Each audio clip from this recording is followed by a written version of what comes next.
প্রতিপক্ষের সমালোচনা নয়, মানুষের জন্য কাজ করতে চান তারেক রহমান। ভোট চাইলেন ধানের শীষে, হুঁশিয়ার করলেন দুর্নীতি করলে টুটি চেপে ধরা হবে। কখনো আমানতের খেয়ানত করবে না বিএনপি, বললেন মির্জা ফখরুল। জুলাই যোদ্ধাদের ভোটের বাক্সে হাত দিলে আগুন জ্বলবে, হুঁশিয়ারি ডাক্তার শফিকের। নির্বাচনের সব প্রস্তুতি রয়েছে কমিশনের। ভোটার প্রার্থী সহ সবার নিরাপত্তায় সর্বোচ্চ চেষ্টার আশ্বাস সিইসির। বিদেশি কূটনীতিকদের আস্থা প্রকাশ। দিল্লিতে শেখ হাসিনার প্রকাশ্য বিবৃতিতে বিস্মিত ও হতবাক বাংলাদেশ সরকার, জানিয়েছে পররাষ্ট্র মন্ত্রণালয়। সন্ত্রাসের উস্কানির তীব্র সমালোচনা। দেখছিলেন ক্রাউন সিমেন্ট সংবাদ শিরোনাম, এবার বিস্তারিত। বিএনপি চেয়ারম্যান তারেক রহমান বলেছেন, শুধু প্রতিপক্ষের সমালোচনা নয়, জনগণের জন্য কাজ করতে চায় বিএনপি। ফেনী ও কুমিল্লা সমাবেশে কেউ কেউ জনগণকে ধোঁকা দেওয়ার চেষ্টা করছে বলে তিনি অভিযোগ করেন। এ বিষয়ে সকলকে সজাগ থাকার আহ্বান জানান। নাবিল জাহাঙ্গীরের রিপোর্ট। নির্বাচনী সফরে প্রায় 2 দশক পর রবিবার বিকালে তার নিজ নানার বাড়ি ফেনীতে পৌঁছান বিএনপি চেয়ারম্যান তারেক রহমান। সেখানে সরকারি পাইলট উচ্চ বিদ্যালয়ের মাঠে আয়োজিত জনসভায় যোগ দেন। ভোটের অধিকার এবং কথা বলার অধিকার কেউ যাতে কেড়ে নিতে না পারে, সেজন্য সবাইকে সচেতন থাকার আহ্বান জানান তিনি। যে ফেনী, লক্ষ্মীপুর, নোয়াখালী এইখানকার মানুষের যেমন বিএনপির উপরে একটা হক বা দাবি আছে, ঠিক বিএনপিরও এই 3 জেলার মানুষের উপরে একটা হক বা দাবি আছে। কি সেই দাবি? ধানের শীষকে নির্বাচিত করা। কারণ এটা খালেদা জিয়ার এলাকা, খালেদা জিয়া এই এলাকার সন্তান, খালেদা জিয়া এই এলাকার মেয়ে। স্বাভাবিকভাবেই ধানের শীষ নির্বাচিত হলে খালেদা জিয়ার সম্মান বৃদ্ধি পাবে। পরে তারেক রহমানের বহর পৌঁছায় কুমিল্লার 14 গ্রামে। সেখানে আয়োজিত সমাবেশে প্রধান অতিথির বক্তব্যে তিনি বলেন, কোন কোন দল মানুষকে ধোঁকা দেওয়ার চেষ্টা করছে। কেউ যাতে কোনো ষড়যন্ত্র করতে না পারে, একদম ভোট শেষ না হওয়া পর্যন্ত ভোট কেন্দ্র পাহারা দিবেন, বাক্স পাহারা দিতে হবে, ভোট কেন্দ্র পাহারা দিতে হবে, যাতে কেউ কোনো এদিক ওদিক করতে না পারে, ভোট ষড়যন্ত্র করতে না পারে। এরপর রাত 10টার দিকে কুমিল্লার সোয়াগাজীর ফুলতলী ডিগবাজি মাঠের সমাবেশে উপস্থিত হন তারেক রহমান। বলেন, শুধু প্রতিপক্ষের সমালোচনা নয়, মানুষের জন্য কাজ করতে চায় বিএনপি। আমাদের যে বিভিন্ন যে রাজনৈতিক প্রতিপক্ষ আছে, সেই প্রতিপক্ষদের তুমুল সমালোচনা হয়তো আমি করতে পারতাম। আমি তাদের নামও নেইনি, তাদের কোনো সমালোচনা আমি করিনি। করেছি? আচ্ছা, কারণ সামনে নির্বাচন, আমি কি করব আমার দেশের মানুষের জন্য, দেশের মানুষ তো তাই জানতে চায়, তাই না? এখন যদি অন্য মানুষের সম্পর্কে গীবত গাই, সমালোচনা করি, আপনার পেট ভরবে? আপনার পেট ভরবে না। আপনি তো আমার কাছে জানতে চান যে আমি কি করব, আমি ক্ষমতা পেলে আপনার জন্য কি করব, এটাই তো। নির্বাচনী সফরে ধানের শীষের পক্ষে ভোট চাওয়ার পাশাপাশি দেশ গঠন এবং জনগণের উন্নয়নে নানা পরিকল্পনা তুলে ধরেন বিএনপি চেয়ারম্যান। শহীদ রাষ্ট্রপতি জিয়াউর রহমানের সময়। নাবিল জাহাঙ্গীর, বাংলাভিশন, ঢাকা। এর আগে রবিবার চট্টগ্রাম পলো গ্রাউন্ড মাঠে জনসমাবেশে বক্তব্য রাখেন বিএনপির চেয়ারম্যান তারেক রহমান। 12 ফেব্রুয়ারি কেউ যাতে ভোটের অধিকার কেড়ে নিতে না পারে, সেজন্য সজাগ থাকতে নেতাকর্মী ও জনগণকে সজাগ থাকার তাগিদ দেন তিনি। ভোটের দিন তাহাজ্জুদের নামাজ পড়ে কেন্দ্রে যাওয়ার আহ্বান জানিয়ে তিনি বলেন, বিএনপি ক্ষমতায় গেলে দুর্নীতির বিরুদ্ধে জিরো টলারেন্স দেখানো হবে। চট্টগ্রামকে বাণিজ্যিক রাজধানী হিসেবে গড়ে তোলার কথাও জানান তারেক রহমান। বলেন, কেউ দুর্নীতি করলে টুটি চেপে ধরা হবে। চট্টগ্রাম থেকে আরো জানাচ্ছেন জাহাঙ্গীর আকন্দ, ছবি তুলেছেন আরিফুল ইসলাম মাসুম। 20 বছরেরও বেশি সময় পর চট্টগ্রামে বিএনপির ভারপ্রাপ্ত চেয়ারম্যান তারেক রহমান। 1.5 যুগেরও বেশি সময় পর তারেক রহমানের আগমনে ব্যাপক উৎসাহ উদ্দীপনা নেতাকর্মীদের মাঝে। সকাল থেকেই চট্টগ্রাম মহানগর ও বিভাগের বিভিন্ন জেলা থেকে রং বেরঙের ব্যানার ফেস্টুন নিয়ে পলো গ্রাউন্ডের নির্বাচনী জনসভায় যোগ দেন নেতাকর্মীরা। ভোট দিব কিসে, ধানের শীষে স্লোগান সহ নানা স্লোগানে মুখরিত হয় পলো গ্রাউন্ড ও এর আশপাশের এলাকা। দুপুর 12:30টার কিছু পর পলো গ্রাউন্ড মাঠের জনসভায় হাজির হন বিএনপির চেয়ারম্যান তারেক রহমান। তার আগেই কানায় কানায় পূর্ণ হয় পলো গ্রাউন্ড। জনস্রোত ছড়িয়ে পড়ে আশপাশের কয়েক কিলোমিটার এলাকায়। এ সময় জনসভায় আগত নেতাকর্মীদের শুভেচ্ছা জানান তারেক রহমান। গতানুগতিক ধারার রাজনৈতিক বক্তব্যের বাইরে গিয়ে বক্তব্য দেন তারেক রহমান। তারেক রহমান বলেন, নারীদের কর্মহীন রেখে এগিয়ে যাওয়া সম্ভব নয়। ক্ষমতায় গেলে ফ্যামিলি কার্ড, কৃষি কার্ড সহ জনগণকে সব ধরনের সুযোগ সুবিধা দেয়া হবে। আজ এই নির্বাচনী জনসভায় দাঁড়িয়ে একটি রাজনৈতিক দল হিসাবে আমরা আমাদের প্রতিদ্বন্দ্বী দল যারাই হোক না কেন, আমরা তাদের সম্পর্কে আপনাদেরকে হয়তো অনেক কথা বলতে পারি, তাদের হয়তো অনেক দোষ ত্রুটি তুলে ধরতে পারি, কিন্তু তাতে কি জনগণের কোনো উপকার হবে? কি ভাই, আমরা যদি সমালোচনা করার সময় যদি সমালোচনা করি, দেশের সাধারণ মানুষের কি তাতে কোনো উপকার হবে? উপকার হবে না। আমি 17 বছর পর যেদিন দেশের মাটিতে পা রেখেছিলাম, সেদিন আমি সমগ্র বাংলাদেশের মানুষের কাছে একটি কথা বলেছিলাম যে উই হ্যাভ এ প্ল্যান, অর্থাৎ আমাদের একটি পরিকল্পনা আছে দেশের মানুষকে ঘিরে, দেশকে ঘিরে। তারেক রহমান বলেন, দেশের মানুষ গণতন্ত্র, বাক স্বাধীনতা, ভোটের অধিকার ফিরে পেতে এবং পরিবর্তন আনতে জীবন দিয়েছে।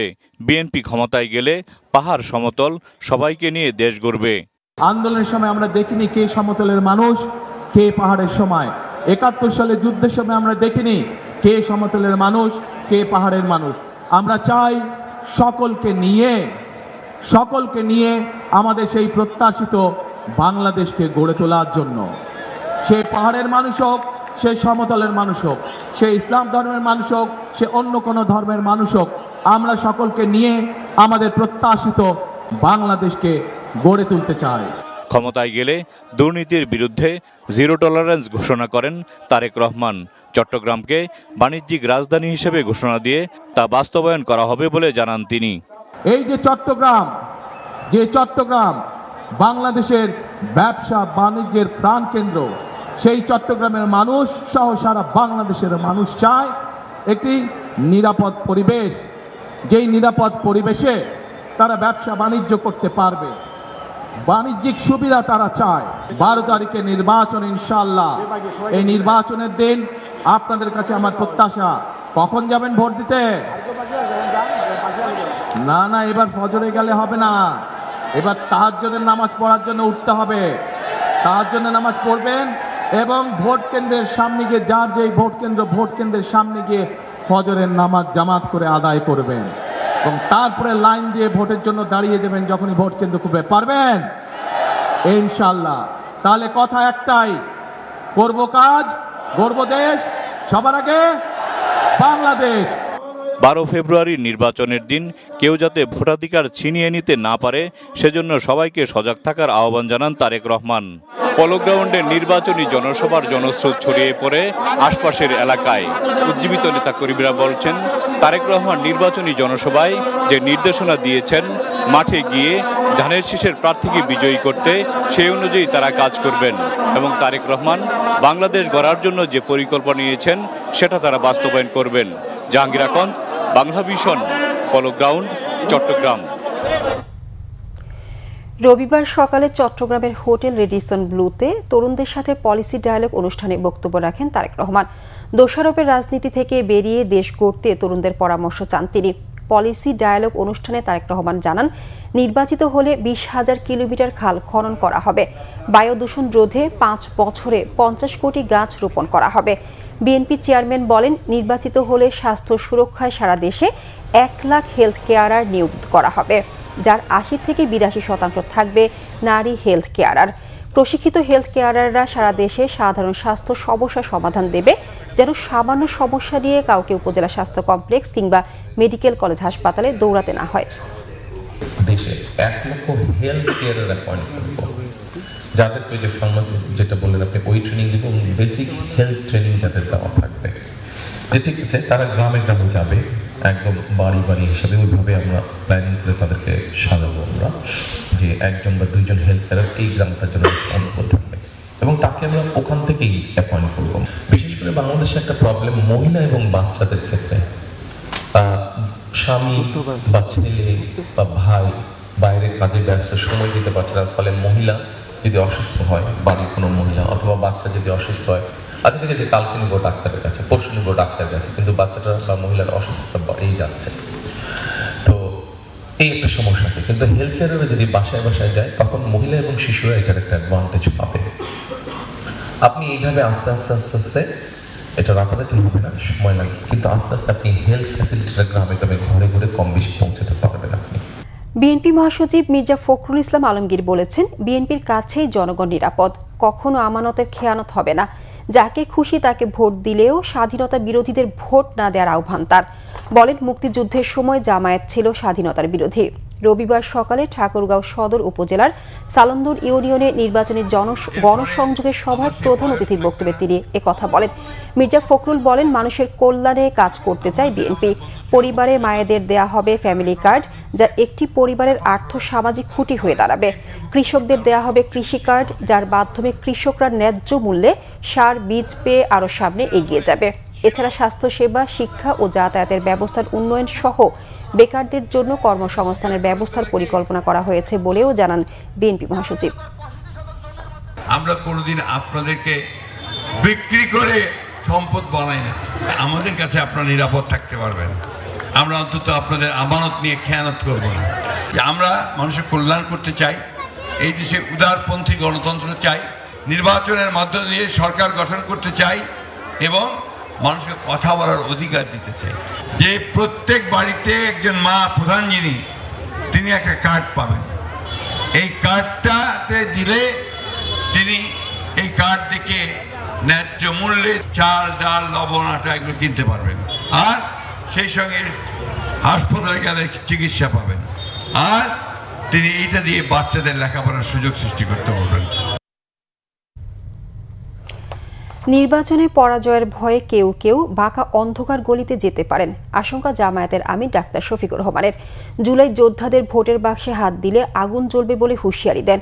রবিবার ঢাকায় 11 দলীয় জোটে নির্বাচনের প্রচারণী জনসভায় অংশ নিয়ে তিনি এ হুঁশিয়ারি দেন। তিনি বলেন, সকল সভ্য দেশের সাথে সুসম্পর্ক রাখবে 11 দলীয় জোট, তবে দেশের অভ্যন্তরীণ বিষয়ে নাক গলানো কিংবা কারো প্রভুত্ব বেড়ে নেওয়া হবে না। বিস্তারিত ওমর ফারুকের রিপোর্ট। আসন্ন ত্রয়োদশ জাতীয় সংসদ নির্বাচন উপলক্ষে রবিবার রাজধানীতে জামায়াত ইসলামী মনোনীত এবং 11 দলীয় ঐক্য সমর্থিত ঢাকা 4, 5, 6 ও 7 নির্বাচনী জনসভার আয়োজন করে দলটি। এতে অংশ নেন জামায়াতের আমির ডাক্তার শফিকুর রহমান সহ 11 দলীয় জোটের নেতারা। এ সময় 11 দলীয় জোটের নেতারা জনগণকে মার্কা নয়, ব্যক্তি দেখে ভোট দেওয়ার আহ্বান জানান। যাদের স্বপ্ন জেগেছে 2 টার্মের বেশি প্রধানমন্ত্রী থাকার, যাদের স্বপ্ন জেগেছে আবার বিচার বিভাগকে কুক্ষিত করে বিরোধী দলকে নির্যাতনের, আমরা ইনশাআল্লাহ 12 তারিখে তাদের সেই স্বপ্ন ভেঙে দিব ইনশাআল্লাহ। সমাজে ইনসাফ নাই। আমরা যারা এখানে আছি, আমরা ওয়াদাবদ্ধ, নতুন বাংলাদেশ আমরা আপনাদেরকে উপহার দিতে চাই। এতে অংশ নিয়ে জামায়াত ইসলামীর আমির ডাক্তার শফিকুর রহমান বলেন, ক্ষমতায় গেলে চাঁদাবাজ ও বেকার যুবকদের কর্মসংস্থানের ব্যবস্থা করবে 11 দলীয় জোট। চাঁদাকে আমরা ঘৃণা করি, এটা বিক্তার চেয়ে নিকৃষ্ট। আমরা ইনশাআল্লাহ কারো মায়ের সন্তানকে চাঁদাবাজি করতেও দেব না। তারা যদি ন্যায়ের পথে, কল্যাণের পথে, স্বাভাবিক জীবনযাপনের পথে ফিরে আসে, মোস্ট ওয়েলকাম। আমরা সম্মান দেখাবো আর বলবো, জানা সূত্রে যাদের চাঁদা এনেছ তাদেরটা ফেরত দিয়ে দাও। যদি চাঁদা ফেরত দিতে না পারো, তারা যদি ব্যবসায়ী হয়, তাদের কর্মচারী হয়, তার ঋণ পরিশোধ করো। বাকিটা রাষ্ট্র তোমার পাশে দাঁড়িয়ে তোমাকে প্রোটেকশন দিবে ইনশাআল্লাহ। এদিন দুপখোলা মাঠে ঢাকা 6 আসনের 11 দলীয় জোটের নির্বাচনী জনসভায় অংশ নিয়ে জামায়াতের আমির আরও বলেন, সকল সভ্য দেশের সাথে সুসম্পর্ক রাখবে 11 দলীয় জোট, তবে দেশের অভ্যন্তরীণ বিষয়ে নাক গলানো কিংবা কারো প্রভুত্ব মেনে নেওয়া হবে না। কাউকে প্রভু মানব না, সবাইকে বন্ধু মানতে রাজি আছি, বুকে জড়িয়ে আলিঙ্গন করতে রাজি আছি। শর্ত একটা, এখানে অবশ্যই পারস্পরিক শ্রদ্ধাবোধ এবং সাম্য থাকতে হবে। জামায়াতের আমির আশ্বাস দেন, ক্ষমতায় গেলে ঘরে বাইরে নারীদের নিরাপত্তা নিশ্চিত করা হবে। পরে বিকেলে ঢাকা আলিয়া মাদ্রাসা মাঠে জনসভায় অংশ নিয়ে প্রার্থীদের পক্ষে ভোট চান তিনি। জনসভার মধ্যে ওমর ফারুক, বাংলা ভিশন, ঢাকা। মাদক দুর্নীতি ও সন্ত্রাসমুক্ত সমাজ গড়ার প্রতিশ্রুতি নিয়ে জনগণের দ্বারে দ্বারে যাচ্ছেন ঢাকার বিভিন্ন আসরে বিএনপির প্রার্থীরা। নির্বাচনী প্রচারণার অংশ হিসেবে যোগ দিচ্ছেন জনসভা ও প্রচারণায়। প্রত্যাশা পূরণের আশ্বাস দিয়ে ধানের শীষের পক্ষে ভোট চাইছেন তারা। মুবাশির আহমেদের রিপোর্ট। রবিবার দিনব্যাপী রাজধানীর শাহজাহানপুরে নিজ নির্বাচনী এলাকায় অলিগলিতে গণসংযোগ করেন বিএনপির স্থায়ী কমিটির সদস্য ও ঢাকা ৮ আসনের ধানের শীষ প্রতীকের প্রার্থী মির্জা আব্বাস। নির্বাচন সুষ্ঠু হবে এমন আশা প্রকাশ ব্যক্ত করলেও কিছু দল ও সরকারের কিছু মহলের বক্তব্য ও তৎপরতা সন্দেহজনক বলে অভিযোগ করেন তিনি। মানুষকে ঘায়েল করতে হলে যে সমস্ত অস্ত্রগুলো দরকার সেই অস্ত্রগুলো তারা ব্যবহার করছে এবং এই সমস্ত কথার এবং ডকুমেন্টারি ফিল্মের কোনো সত্যতা নাই এবং এরা আর্টিফিশিয়াল ইন্টেলিজেন্স দিয়ে অনেক কিছু তৈরি করছে। এরা বট বাহিনী দিয়ে সোশ্যাল মিডিয়া ভরিয়ে ফেলেছে। আর এরা যে মিথ্যা কথা বলে, এই শ্রেণীর লোকগুলো যে মিথ্যা কথা বলে, জাতির সামনে এটা পরিষ্কার। রাজধানীর খিলগাঁও থানার ৭৫ নম্বর ওয়ার্ড নাগদারপাড়ে নির্বাচন অফিস উদ্বোধন ও মতবিনিময় সভায় যোগ দেন ঢাকা ৯ আসনে ধানের শীষের প্রার্থী হাবিবুর রশিদ হাবিব। বলেন, দলমত নির্বিশেষে সবাইকে সাথে নিয়ে এলাকার উন্নয়নই তার লক্ষ্য। ব্যালটের মাধ্যমে নির্বাচিত হলে আপনাদের পরামর্শ নিয়ে অগ্রাধিকার সীমিত সম্পদের সর্বোচ্চ ব্যবহারের মাধ্যমে অগ্রাধিকার ভিত্তিতে আমরা কাজ করব। আমরা এলাকা ভিত্তিক যাব, মাঠের মধ্যে বসবো, ঘন্টার পর ঘন্টা আলোচনা করব কোন কাজটা আগে আমাদের করতে হবে। এদিকে ঢাকা ১৬ আসনে নির্বাচনী প্রচারণা চালিয়েছে বিএনপি প্রার্থী আমিনুল হক। বাড়ি বাড়ি গিয়ে ভোট চাওয়ার পাশাপাশি এলাকাকে মাদক মুক্ত ও সন্ত্রাস মুক্তর প্রতিশ্রুতি দেন তিনি। আমাদের এই নিম্নয়ের মানুষগুলো দীর্ঘদিন ধরে তারা উচ্ছেদের আতঙ্কে ভুগছে। তাদের আমি যদি আল্লাহর রহমতে আগামীর ত্রয়োদশ জাতীয় সংসদ নির্বাচনে নির্বাচিত হতে পারি, সবার আগে আমি আমার এই মানুষগুলোর জন্য স্থায়ী পুনর্বাসনের ব্যবস্থা করব। দক্ষিণখান ৪৯ নম্বর গাওয়াইর বাজার এলাকায় গণসংযোগ করেন ঢাকা ১৮ আসনে বিএনপি প্রার্থী SM জাহাঙ্গীর হোসেন। নির্বাচিত হলে দীর্ঘদিনের গ্যাস সংকট সমাধানে কাজ করবেন বলে জানান তিনি। মোবাশ্বের আহমেদ, বাংলা ভিশন, ঢাকা।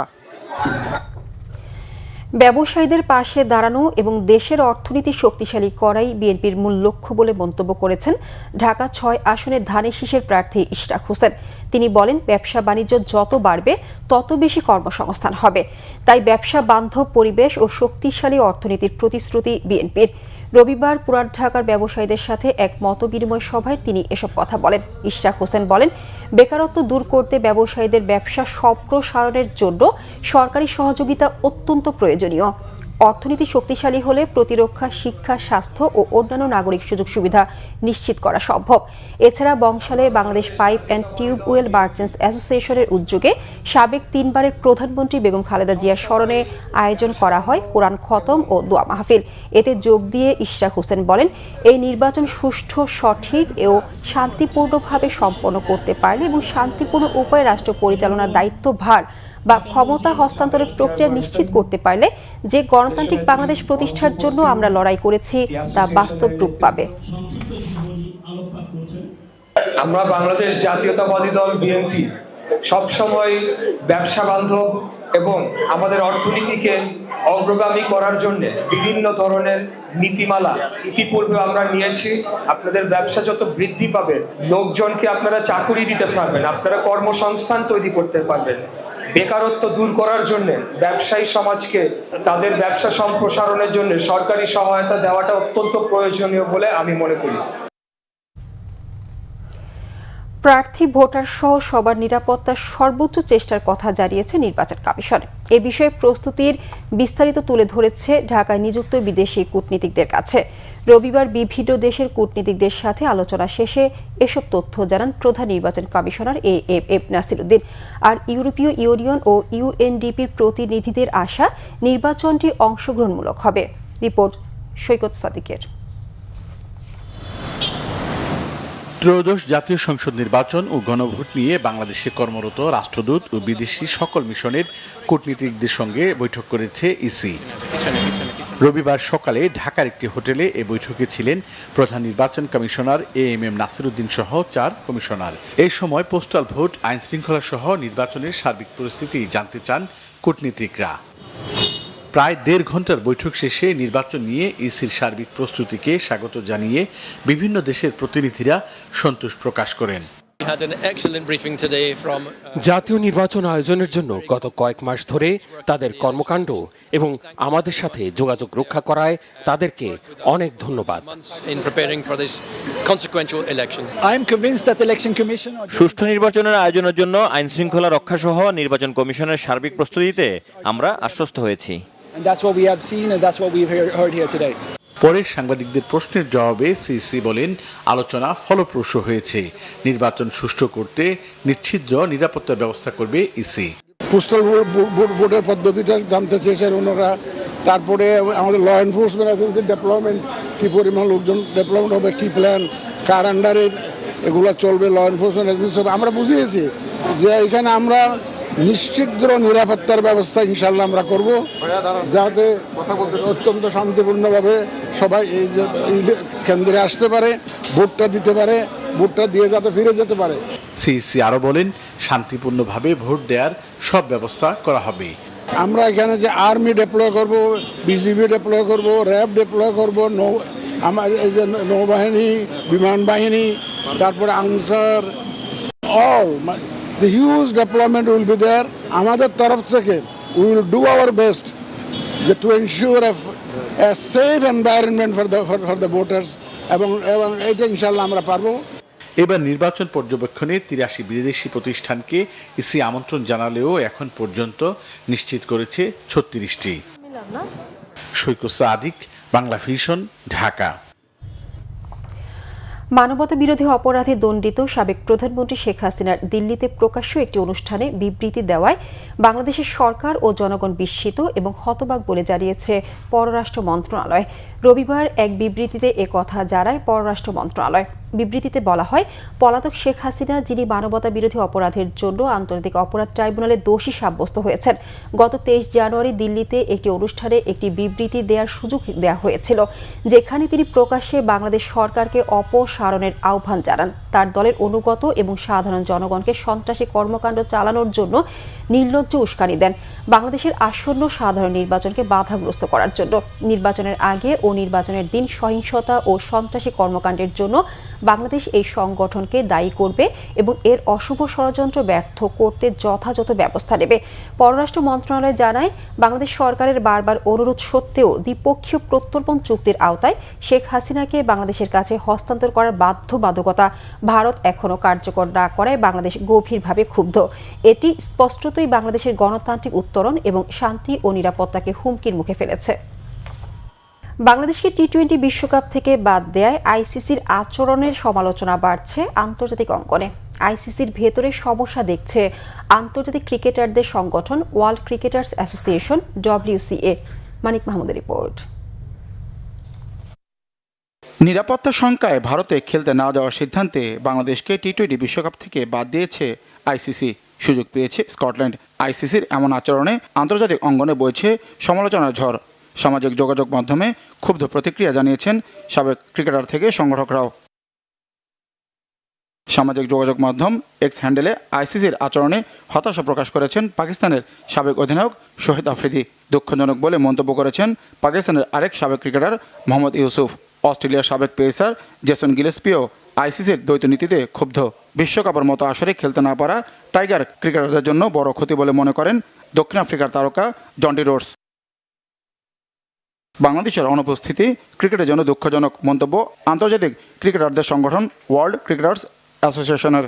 বিশ্বকাপ থেকে বাংলাদেশকে সরানোয় আইসিসির ভেতরে সমস্যা দেখছে WCA। আমাদের যে জাতীয় ফুটবল দলের সাবেক অধিনায়ক আমিনুল হকের কাছে দেশের সম্মান আগে, তবে বাংলাদেশের খেলতে না পারা বিসিবি ও সরকারের কূটনৈতিক ব্যর্থতা বলে মনে করেন তিনি। বাংলাদেশ দল দীর্ঘদিন ধরে বিশ্বকাপ ক্রিকেট খেলছে এবং বাংলাদেশ ক্রিকেট বিশ্বে অত্যন্ত মর্যাদাশীল একটি অবস্থায় রয়েছে।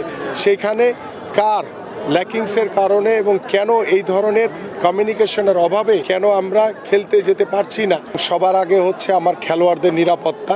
মুস্তাফিজের বিষয়টা আমরা যদি ক্রিকেট বোর্ড, আমাদের ভারতীয় ক্রিকেট বোর্ড বা IPL এর সাথে যারা জড়িয়ে আছেন তাদের সাথে বসে কথা বলে যদি এটাকে সমাধান করা যেত, তাহলে হয়তো আজকে এই বাংলাদেশের ক্রিকেট বিশ্বকাপে খেলতে না যাওয়ার যে পরিস্থিতিটা তৈরি হয়েছে সেটি হয়তো নাও হতে পারে।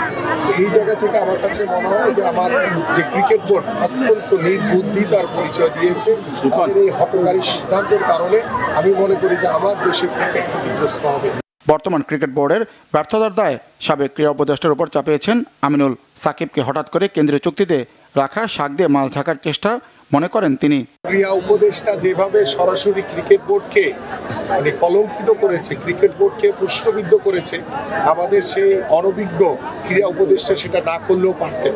সাকিবের মতো একজন লিজেন্ডারি ক্রিকেটার বাংলাদেশের হয়ে খেলবে, এটা আমরাও চাই, কিন্তু ক্রিকেট বোর্ড বিশ্বকাপ ক্রিকেট খেলতে যাবে না। এখন তারা স্ট্যান্ডবাজি করে সাকিবের কথাটা, যেটি আপনাদের ভাষ্য অনুযায়ী যে সাংবাদিকরা প্রশ্ন করার আগেই সাকিবকে দেশে ফিরে আনার জন্য ব্যবস্থা করা হচ্ছে, এটি সিদ্ধান্ত তো ক্রিকেট বোর্ড দিতে পারে না, কারণ সাকিবের যে ইস্যুটা রয়েছে সেটা রাষ্ট্রের সাথে রাষ্ট্রের আইনের বিষয় রয়েছে।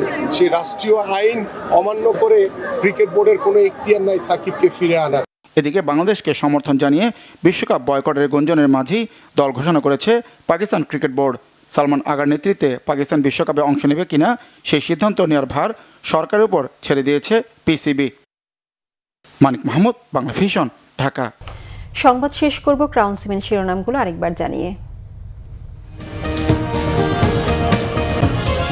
প্রতিপক্ষের সমালোচনা নয়, মানুষের জন্য কাজ করতে চান তারেক রহমান। ভোট চাইলেন ধানের শীষে, হুঁশিয়ার করলেন দুর্নীতি করলে টুটি চেপে ধরা হবে। কখনো আমানতের খেয়ানত করবে না বিএনপি, বললেন মির্জা ফখরুল। জুলাই যোদ্ধাদের ভোটের বাক্সে হাত দিলে আগুন জ্বলবে, হুঁশিয়ারি ডাক্তার শফিকের। নির্বাচনের সব প্রস্তুতি রয়েছে কমিশনের, ভোটার প্রার্থী সহ সবার নিরাপত্তার সর্বোচ্চ চেষ্টার আশ্বাস সিইসির। বিদেশি কূটনীতিকদের আস্থা প্রকাশ। দিল্লিতে শেখ হাসিনার প্রকাশ্য বিবৃতিতে বিস্মিত ও হতবাক বাংলাদেশ সরকার, জানিয়েছে পররাষ্ট্র মন্ত্রণালয়। সন্ত্রাসের উস্কানির তীব্র সমালোচনা। এই ছিল এখনকার মতো। পরের সংবাদ সকাল 10টায়, এর আগে 9টায় রয়েছে নিউজ টপ 10 দেখার আমন্ত্রণ রইল। এছাড়া বাংলা ভিশন সংবাদ ও সংবাদ সংশ্লিষ্ট অনুষ্ঠান দেখতে ভিজিট করুন www.bbnews24.com ও facebook.com/banglavishnewsে এবং সাবস্ক্রাইব করুন youtube.com/banglavishnnews। ধন্যবাদ সবাইকে।